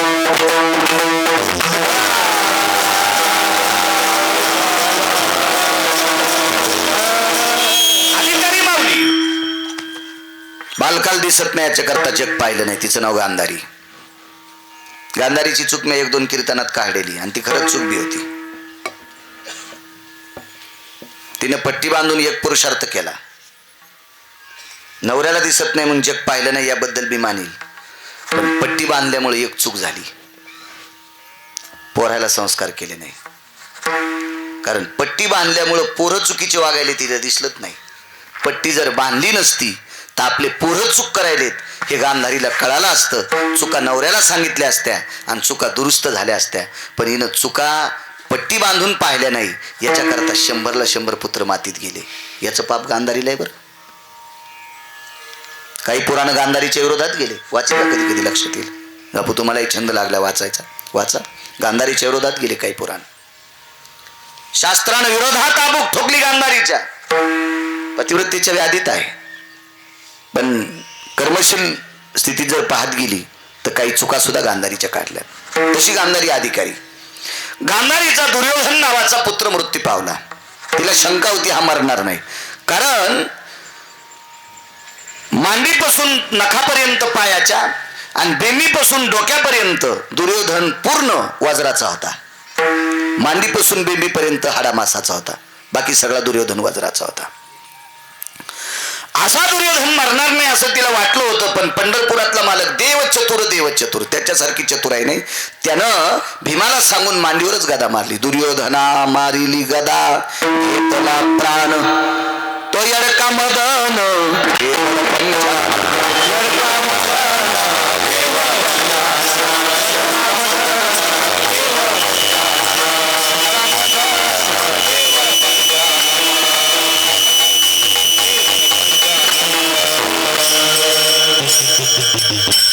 गदा मारली. गदा मांडीवर मारत नसतात बरं का. गदा युद्धाचा नियम आहे. कमरेच्या खाली गदा मारायची नाही असा युद्ध प्रणालीतला. खडुळ्या असा धर्मनीती युद्धातली. युद्ध करत असताना ज्याच्या हातातलं शस्त्र खाली पडलं त्यालाही मारित नसतात. ही युद्धातली प्रणाली. तुम्हाला एक माहिती आहे का? एक कुत्र दुसऱ्या गल्लीत जर गेलं आणि त्या गल्लीतले कुत्रे जर बळकट असतील तर हे कुत्र कष्टा घालीत आहे. कष्ट कळालं तुम्हाला? दोन्ही पायाच्या मधात शेपूट घालते आणि दोन्ही पायाच्या मधात शेपूट घातली की ते दुसरे कुत्रे त्याला चावत नाहीत. याचा अर्थ यानं आपल्या कशी लिनता घेतली. हातवरी केल्या युद्धात मारायचं नाही. हा एक युद्ध. असे बरेपैकी नियम येत, वाचत जा.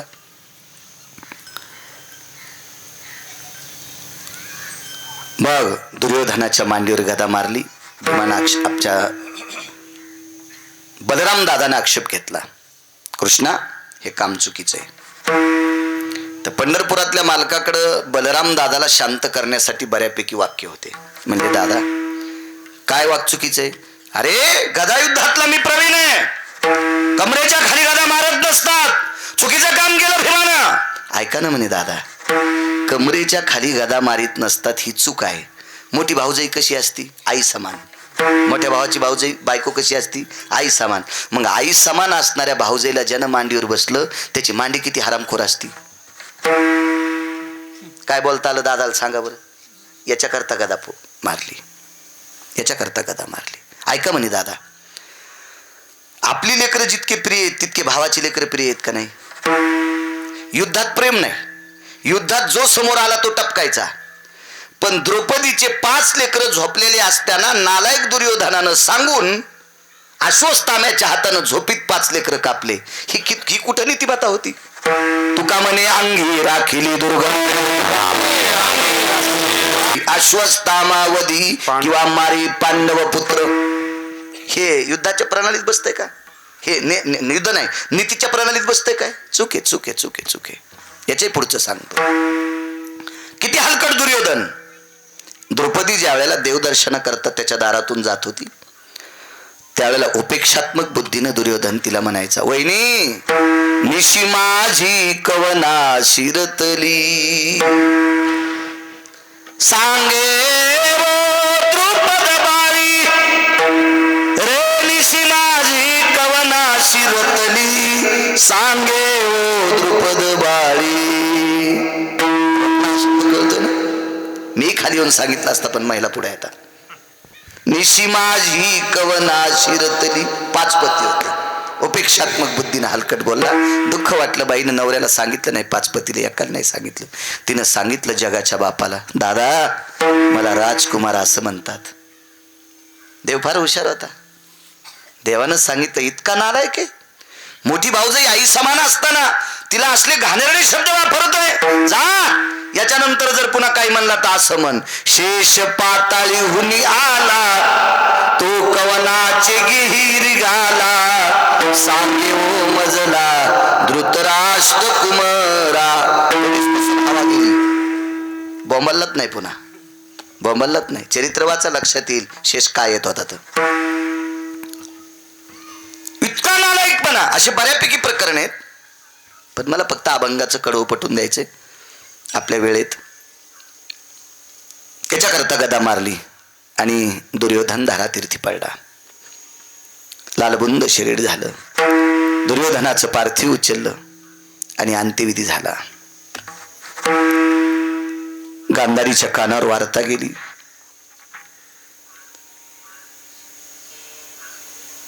गांधारीच्या दासीनं सांगितलं, महाराणी तुमचे सुपुत्र दुर्योधन मृत्यू पावले. अंत्यविधी झाला. जी नाही रडली ती. का नाही रडली? कारण तिला ब्रह्मज्ञान सांगणारी दासी सोबत होती. तिचं नाव होतं कांतीप्रिया. कांतीप्रिया नाव होतं, कांतीप्रिया. विद्वान दासी होती, विद्वान. हो, काय ब्रह्मज्ञान होतं तिच्याकडं. राम राम राम राम. निखळ ब्रह्माचं झाड उभं करायची असली विद्वान कांतीप्रिया होती. कुंतीची दासी पण हुशार होती बरं. सांगता येईल कुंतीच्या दासीचं नाव? मी बऱ्यापैकी कीर्तनात सांगितलेलं आहे. तिची पावर काय होती सांगू? गांधारीची दासी ब्रह्मज्ञानानं परिपूर्ण होती आणि कुंतीची दासी गायनिक होती. गायनिक म्हणजे प्रसूती तज्ञ, डिलिव्हरी तज्ञ. गायनिक होती, गायनिक. एकही डॉक्टर जगात नाही त्यानं बाई पाहिल्यावर तिच्या पोटातला गर्भ सांगल, औषधाला सापडणार नाही. पृथ्वीवर जितके देश आहेत एकाही देशात असा डॉक्टर सापडणार नाही. बाई 100 फुटावर उभी करायची आणि त्याने इथून सांगायचं तिच्या पोटात गर्भ आहे. मी त्याच्या चपलाचं मंदिर बांधील. नाही सांगू शकत. पण गांधारीची दासी अशी होती, कुंतीची दासी, तिनं बाईला फुल द्यायचं आणि ते फुल तिनं सुंगत राहायचं. त्या फुलावून ती सांगायची हिच्या पोटात 4 दिवसाचा गर्भ आहे. कुंतीला सकाळी यमधर्मानं सांगितलं होतं तुझ्या पोटात गर्भ नाही, आणि यमानं सांगितल्यावर 14 मिनिटात दाशीनं सांगितलं. टाळी वाजून नाचू लागली, आमची मालकीन पुत्ररत्न देणार. पंढरपुरातल्या मालकाला बोललं, सांगितलं कुंतीनं, कन्हैया अरे यमानं सांगितलं सकाळी पोटात गर्भ नाही, आणि 14 मिनिटाच्या नंतर ही मला सांगते तुझ्या पोटात गर्भ आहे, हिला अक्कल आहे का? तिनं सांगितलं चौकात फाशी द्या खोटं बोलत असेल तर. आणि मग 9 महिन्याच्या नंतर पुत्र झाला कुंतीला. अशी गायनिक दासी होती. नाव सांगत नाही, फक्त तिचं नाव घरी गेल्यावर तुम्ही लक्षात ठेवा ना. निदान तुमच्या तरी ध्यानात असा. भंगिऱ्या बायाचे कशाला नाव ध्यानात ठेवतात? टीव्हीतल्या मालिकाचे चट नाव, त्या बायाचे नाव तुमच्या ध्यानात येतं. आणि काय त्या मालिका सारा संसारात दळलाय ना, आणि संसारानं तुमचा पिना पाडा, तरी तुम्ही त्याच्यातला संसार पाहिल्यात. म्हणजे काय तुमचे डोके पण सुपर येतं. काय भेटतं त्या मालिकेत? संसारात दळलाय ना, दुसरं काय दळलंय त्या मालिकायनं? टीव्ही पाहू नका असं म्हणत नाही, भागवत ऐका. एखाद्या सात्विक व्यक्तीचं कीर्तन आलं असेल, ते कीर्तन ऐका, प्रवचन ऐका. विद्वान लोकांची कथा चालू आहेत टीव्हीवर, ऐका जा ना, ऐका जा. देवानं तुम्हाला वेळ दिला असेल तर चांगलं ऐका. त्याच्यापैकी बऱ्यापैकी चॅनल चांगलं दाखवतात, पहा ना तुम्ही ते, बघा देव तुमचं चांगलं करील. तर मला एक सांगू का, काही माणसं ब्रश घासता घासता पण पेपर, दात घासता, ब्रश नसतेत घासीत वाटते, ब्रशनं दात घासते, दात घासता घासता पण पेपर. हो, काही माणसं बाथरूमला बसल्यावर पण पेपर. विडंबन नाही बरं, वस्तुस्थिती सांगतो. जेवताना पेपर. हो, वाचू नका असं म्हणत नाही, पण पहाटेच्या प्रहरी पेपरातली दुर्घटना पाहिल्याच्या नंतर, वाचल्याच्या नंतर काही वेळापुरते आपल्या डोक्यावर त्याची वलय पडत असतात, आणि तितक्या वेळापुरती माणसाची मती वेगळ्या स्तराला जात असती. म्हणून पहाटे पहाटे ते वाचायचं नाही. आपलं दिन, आपला नित्यनेम करायचा. काय असेल, आपल्या आजोबाचा फोटो असेल जुना, पहिला तो पाहाय. दारात तुळशी वृंदावन असेल ते पाहाय. रयतेचे राजा छत्रपती शिवाजी महाराजांची प्रतिमा असेल ते पाय. महाराणा प्रतापाची प्रतिमा असेल ते पाय. तुझ्या कुळात एखादा शूर असेल त्याची प्रतिमा लावलेली ती पाय. सकाळी सकाळी पूर्व दिशा पाय, दोन्ही हात कपाळाला लाव. कधीच बिल मागत नाही होते, कधीच डिस्कनेक्शन करीत नाही. कधी कधी त्याला हात जोड. पाहिलं पाहिजे प्रसन्न. आपली शेती बाजूला असेल तर शेतीतलं पीक पहा, निष्पाप. झाडं साधूच्या यादीत आहेत, झाडे संताच्या यादीत आहे, संताच्या यादीत आहेत. झाडाखाली चोर बसला तरी तीच सावली, आणि झाडाखाली कीर्तनकार बसला तरी तीच सावली. झाड ज्यानं लावलंय त्याला तीच सावली, आणि तोडायला आले त्याला तीच सावली. काय आळंदीतल्या मालकांनी वर्णन केलं. का लावणी जयाने दोघाची वृक्ष. काय मालकांचं उदाहरण आहे. कुऱ्हाड घेऊन येणाऱ्याला तीच सावली. झाडे साधूच्या यादीतले. हो, त्याच्याकडे बघा ना, काय भंगिऱ्याकडे बघता. चांगलं पाहायचं शिका, देव चांगलं वाचायचं शिका. माझी लायकी नाही बरं तुम्हाला उपदेश करायची, पण मला तुम्ही बसवलं याच्याकरता म्हणतोय. माझं काय वय आहे का? माझ्या पुढे काही माझ्या आजोबाच्या वयातलेत, काही वडिलांच्या वयातलेत, काही काकांच्या वयातलेत, काही बंधूच्या वयातलेत. माझी काय पात्रता आहे तुम्हाला सांगायची? तुम्ही बसवलं याच्याकरता सांगतोय. विठाला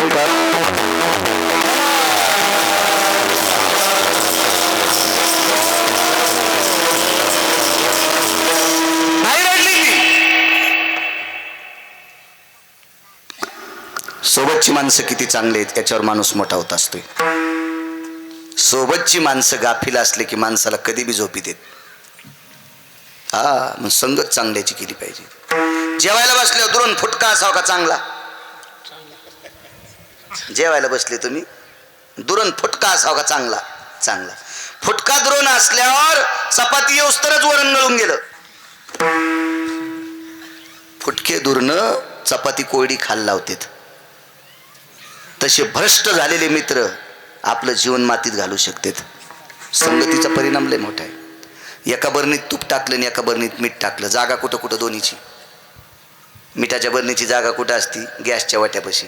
आणि तुपाच्या बरणीची जागा कपाटात. गॅस पसली बरणी शाकानंच वाकली. बुडी एकीकड, थोतरी एकीकड, कंबर एककड, शाखानच वाकली ती प्लॅस्टिकची. आणि तुपाची बरणी कपाटात गेली. काय वजन आहे तिचं. पुरणपोळी केली त्या दिवशी बरणी बाहेर काढायची. संगती लाभली तू बरणीला तुपाची. आता बरणीनं तुपाची संगत सोडायला नाही पाहिजे. बरणीनं तुपाची संगत सोडली, हावदाच्या वाट्यावर आली, टमरेला कमी पडल्यावर तिला दोरी बांधली, गेलं पोरग घेऊन तिला. हा संगतीचा फार मोठा परिणाम आहे. दुर्योधन इतका चांगला होता राजे हो, एवढा चांगला होता, अश्वत्थाम्यामुळे भ्रष्ट झाला. अश्वत्थाम्यामुळे भ्रष्ट. संगतीची ताकद सांगतो. अश्वत्थाम्याचे वडील द्रोणाचार्यानं अर्जुन इतका मोठा केला, संग्रामे हरुजिंतीला. काय ताकद अर्जुनाची. कोणी मोठं केलं अर्जुनाला? द्रोणाचार्यानं. आणि त्या द्रोणाचार्याच्या संगतीत मुलगा न राहिल्यामुळं इतका भ्रष्ट झाला, त्यानं कौरवाचं कुळ भ्रष्ट करून टाकलं. संगतीचा परिणाम इतका असतो. तुम्हाला एक माहिती आहे का एखादा वेल लिंबाच्या झाडावर गेला की त्याच्या फळात कडवटपणा येत असतो. त्याच्या फळात कडवटपणा येत असतो. एक चंदन आहे 9 चंदनापैकी, त्या चंदनाच्या बाजूला बेसरम लावलं तरी सुगंधी होते. बेसरम, त्याचे पालं चोळा, त्याच्यातला अंश त्याच्यात येत असतो. संगतीतला ताकद आहे. हिरा किती मौल्यवान असतो. हिऱ्यावर घन हाना घन, एक तर आयरनीत जाईल नाही तर निष्ठून जाईल, इतका हिरा तेजस्वी. पण हिऱ्याचे त्या ढेकणाच्या संगल गेला की संपलाच. हो काय ताकद, काय ताकद. कुसंगे नारीला 99 वर्ष भजन केलं आणि मरायच्या आदल्या दिवशी तमाशा पाहायला. 99 वर्ष भजन केलं, मरायच्या आदल्या दिवशी तमाशा पाहायला. आणि नृत्य करणाऱ्या बाईकडे बघितल्यावर लक्षात घातलं, काय जीवन मातीत घातलं. हिच्याशी लग्न केलं असतं तर किती बरं झालं असतं. तरी तपोबळी जन्मधरी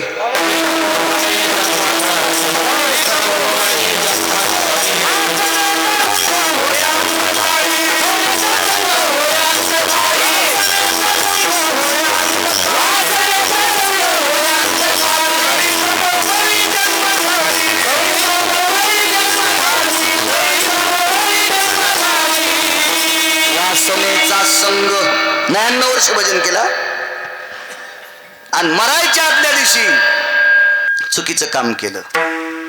वासना आली अंतकरणात. तरी तपोबळी जन्मधरी, त्याला खाली यावं लागतंय. इतकी संगती बेकार आहे, इतकी संगती. लहानपणापासून वाघाचं पिलू शेळ्यात ठुलं की पानं खाचं शिकत. पानं खाचं शिकत. ते वाघाचं पिलू, वाघाचं कशाला म्हणतात वाघ. हा चित्रातला पाहिल्यावर घाम येतोय. हा कुत्री जर येली असेल तुमच्या सरपणाखाली, असे सरपणट होते ते पहिले, त्याच्या खाली जर कुत्री येली तर कोण माणूस आहे तिथलं सरपण आणायला. आमदी ती तुम्हाला सरपण तिचे पिले नेऊस तर. डुकरीन जर उकांड्यात येली तर जाता येतं का उकांड्यात केर टाकायला डुकरीन. तर वाघ काय असेल याचा विचार करा ना. पण वाघ सुद्धा शेपुड्यात गेल्यावर बोकड्यापेक्षा हलकट होते. संगतीचा परिणाम असतो. संगतीचा काय ताकद असते. संगत, चांगल्याच्या संगतीत गेलं की माणसाचा पुरुषार्थ द्विगुणित होत असतो. चला, दुर्योधन संगतीने भ्रष्ट. दुर्योधनाला भ्रष्ट करणारे अजून 3 लोक आहेत. त्याच्यापैकी एक अश्वत्थामा, अजून 3 आहेत. महाभारत वाचा तुमच्या लक्षात येईल. मी का सांगत नाही माहिती का सगळं. याचं कारण आहे, तुम्ही जितके हुशार होताल तितके आमचे लोक नीट कीर्तन करतील. आणि तुम्ही जितकी येडेवाणी करताल का तितके आमचे लोक गाणेच म्हणतील. बेल वाया गेले ग बाय बाय, तिकडच घसरून मेले. हो, त्याच्याकरता श्रोता हा चतुर पाहिजे. तुम्ही हुशार झाले की आमच्या कष्टाला घाम सुटला पाहिजे. बाळा हिशाबात बोल. माणसं चतुर आहेत पुढं. चातुर्य असलं पाहिजे. जितका विद्यार्थी चंट असेल ना तितका गुरुजीला शिकवायला आनंद वाटतो. आणि जितकी धुपलेली गौरी असेल का तितका गुरुजी म्हणतो आपलं काय पाप उदायला आलं बापा. हे आपल्याकडे पाठीलंय, हे तुमच्याकडे पाठीलेले धोतरात हे म्हणून नीट दिसते. धोतर सोड्या हे बुडातले डेरे फोडीत आहेत. हे इतके सोपे नाही ते. कारण चांगलं पोरग शिकायला पाठीत आहेत. आणि जे घरी नीट काम करीत नाहीत का ते महाराजाकडे नीट करायला पाठीत आहेत. लोक लय आग्या मौलाच्या माशा आहेत. लोक कसा याच्याकडे काय बुद्धिवान पाठीत आहेत का काय. पण यांना सुद्धा ज्ञानोबरायची कृपा झाल्यावर भविष्यातले हे ज्ञानोबराय तुकोबरायचं नामचिंतन सांगणारे तारे होते. शक्ती असती शिकवणाऱ्याकडं. मुलगा वारला, इथपर्यंत आलतो ना. त्याचं नाव दुर्योधन. किती वाजले? अरे बापरे, अर्धा तास उशीर झाला महाराज. नाही नाही बाळासाहेब, 10 मिनिटात संध्याकाळी पळायचे आणि ते करून पुन्हा वारीला निघायचे.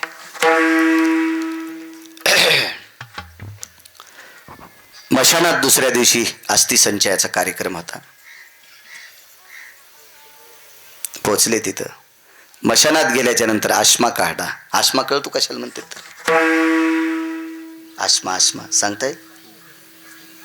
तुम्ही ऐकले एखाद्या कीर्तनात आश्मा कशाला म्हणतात? पुण्यतिथीचे कीर्तन बरेच ऐकले असतील ना बापू, तुम्ही पण ऐकले असतील हे कीर्तन. अजून माहित नाही आश्मा कशाला म्हणतात? माणूस मेल्यावर ज्या दगडानं खापर ते गाडगं फोडीते त्या दगडाला आश्मा म्हणतात. हा नाही मग मी पण कसा विचारीन इथून पुढे?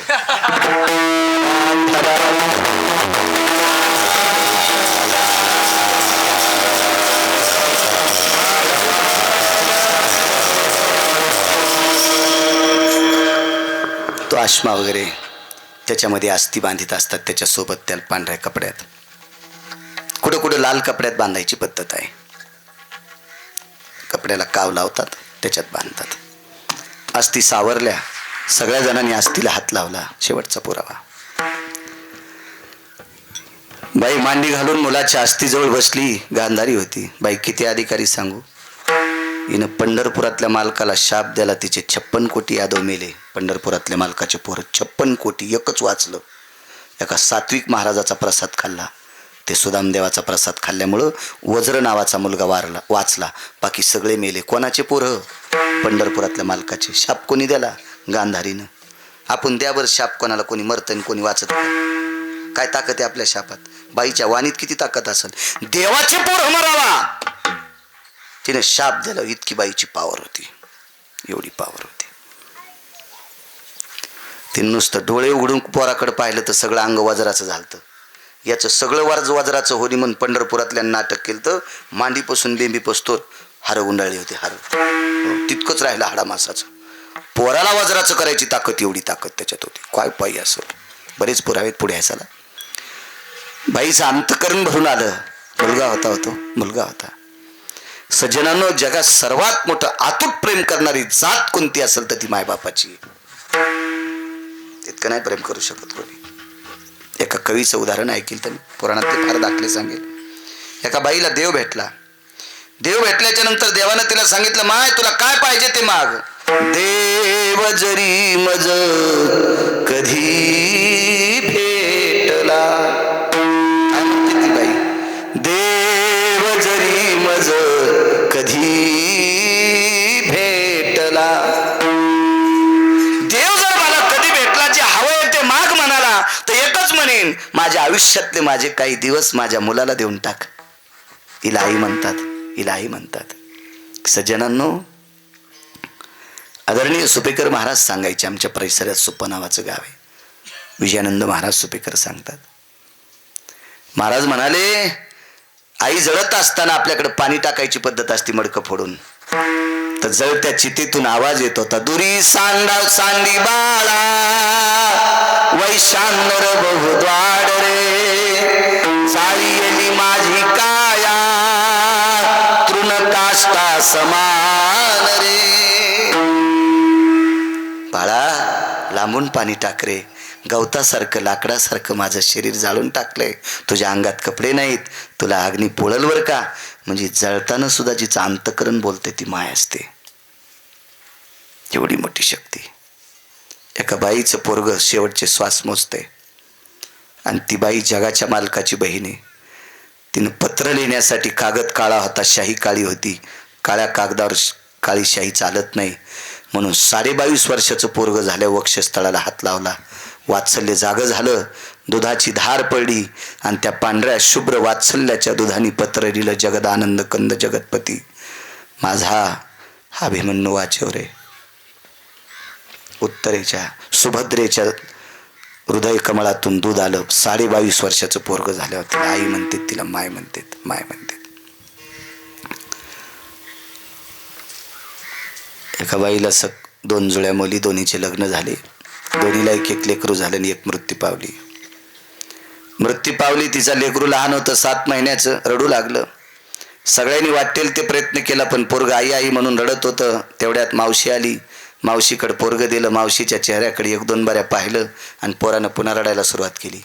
गावातल्या विद्वान बाईनं सांगितलं, माय जरी मावशीसारखी दिसत असेल किंवा माईसारखी मावशी दिसत असेल तरी पण पोरग रडता थांबणार नाही. तुम्हाला पोराचं रडणं बंद करायचं असेल तर मेलेली का होत नाही त्याची त्याला माय दाखवा. आणि मेलेल्या आईच्या मांडीवर पोरग टेकल्याबरोबर माईकडे पाहत पाहत झोपी गेले. मेलेली आई जी तोंडातून वात्सल्य देते का, तितकं वात्सल्य जगात कोणी देऊ शकत नाही. इतकी ताकद मायबापात आहे. मी नेहमी सांगत असतो, आई वडिलाचं दर्शन घेणाऱ्यानं कोण्याच महाराजाच्या पाया पडायचं नाही. लिहून घ्या. जो मायबापाचं दर्शन घेतो का त्याला जगातल्या कोण्याच महाराजाच्या पाया पडायची गरज नाही. मला महाराज विचारणार आहेत, खोटं असल्यावर विचारतील महाराज कशात लिहिलेले. आई वडिला इतकं श्रेष्ठ कोणीच नाही. असो, ती आई होती, तिच्या वात्सल्याने राख ओलसर झाली. राख जमा केली, गोळा केला, गोळ्याचा पुतळा केला आणि कृष्णाला बोलवलं, कृष्णा माझी 100ला 100 पोरं तू मारली. पांडवांना नाही मारली, यानं मारली. कोणी मारली माहितीये? पंढरपुरातल्या मालकाने मारली. माझी 100 पोरं तू मारलीस. कृष्णा त्याबद्दल राग नाही रे, कारण हिच्या जावाचा भाचा होता ना तो. कुंतीचा भाचा होता. कुंती याची आत्या म्हणजे गांधारी सुद्धा आत्याच होती. कृष्णा माझी 100 पोरं मारली त्याबद्दल राग नाही. माझी 100ला 100 नालायक होती. सात्विक पांडवांना त्रास दिलाय, पण आता तुला एक मागणं मागते. आता धर्म गादीवर बसणार आहे, पण माझा दुर्योधन एकटा जिवंत कर राखेचा तयार केलता.